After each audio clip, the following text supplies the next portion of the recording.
Voici les croquis de la polémique, une cinquantaine au total, sur les 80 œuvres de l'exposition de l'artiste peintre Jean-François Galéa.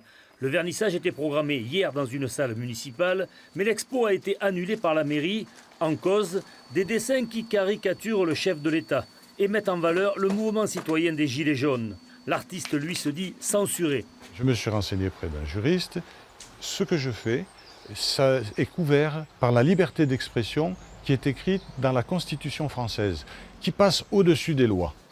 Le maire des Margues, comme tous les autres en France, se retrouve avec des libertés restreintes au cours de cette période de réserve électorale. Il ne veut prendre aucun risque, d'autant plus que selon lui, l'expo devait être consacrée à la Camargue et non aux Gilets jaunes. Je ne pense pas qu'on puisse me reprocher de faire de l'anti-liberté d'expression. Avec les Gilets jaunes, j'ai toujours été à mon terme, puisque j'ai été le premier à envoyer 2 lettres au chef de l'État dès le commencement du mouvement. J'ai aussi mis en place un cahier de doléances et puis j'ai mis des salles à disposition pendant des mois.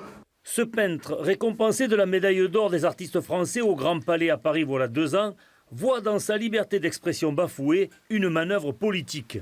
C'est tout simplement pour la pêche aux voix, hein, pour récupérer les voix. Dans tout village, il y a des pro-Macron. Et les électeurs du village pourraient ne pas voter pour le maire. Le maire nous a certifié lors de notre rencontre que cette exposition serait reportée fin mars avec l'intégralité des œuvres. Reste maintenant à l'artiste d'accepter ou pas.